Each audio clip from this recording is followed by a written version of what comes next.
গান ইতোমধ্যেই দর্শক জনপ্রিয়তা পেয়েছে এবং গানটি যখন বাজছিল আমি নিজেও একটু গুনগুন করছিলাম। কেমন লাগছে আসলে যে এত ভালো রেসপন্স?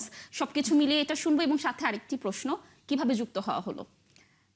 তুমি আমাকে একটা একটা করে প্রশ্ন করো, তাহলে হয়তো আমি ভুলে যাবো। আচ্ছা আচ্ছা, ঠিক আছে। প্রশ্ন হচ্ছে কি বললে? প্রথম প্রশ্ন হলো যে দর্শক জনপ্রিয়তা পাওয়ার পরে এই যে রেসপন্সে কেমন লাগছে আসলে সবকিছু মিলিয়ে?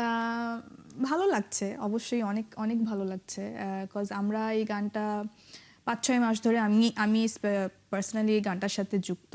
তো অনেক হার্ড ওয়ার্ক আছে এটার পিছনে, অনেক স্টুডিও সেশনস আছে এবং অনেক রেকর্ডিং, অনেক অনেক কিছু লাইক ইনস্ট্রুমেন্ট রেকর্ডিং থেকে শুরু করে ভোকাল রেকর্ডিং থেকে শুরু করে অনেক কিছু আছে। সো গানটার মানে এত কাজ করার পর, এত মানে কঠোর পরিশ্রম করার পর গানটা মানুষের অনেক ভালো লাগছে, এটা আমাদের কাছে তো এটা সব থেকে বড় পাওনা। যে কোনো একটা কাজ বানানোর পর যখন সেটা মানুষের ভালো লাগে, so I am really grateful and blessed, I think. Definitely, যেমনটি বলছিলাম যে সবাই গুনগুন করে গাইছে, কোক স্টুডিও থেকে প্রথম অ্যাপ্রোচটা কিভাবে আসলো ওই ঘটনাটা একটু শুনি।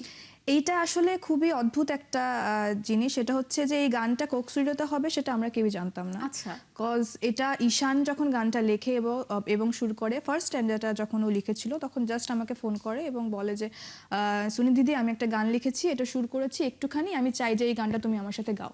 আচ্ছা। কজ এই গানটা যেভাবে আমি লিখছি সুর করছি এটা তোমার সাথেই যায়, সো তুমি একটু শুনে আমাকে জানিও যে তুমি এটা গাইবে কিনা বা তোমার কেমন লাগছে। সো তারপরে আমাদের স্টুডিওতে দেখা হলো এবং আমি গানটা শুনলাম এবং আমার গানটা অনেক পছন্দ হলো।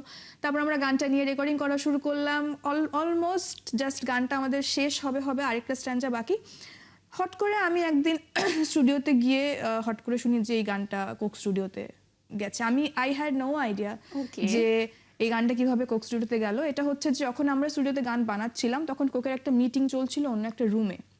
সো আমাদের ক্রিয়েটিভ ডিরেক্টর শাওন ভাই, সো উনি ওই রুম থেকে এই গানটা শুনে এই রুমে এসে দে আর লাইক, আমরা এত গান খুঁজছি কোক স্টুডিওর, আমাদের তো এই গানটা চাই কোক স্টুডিওতে।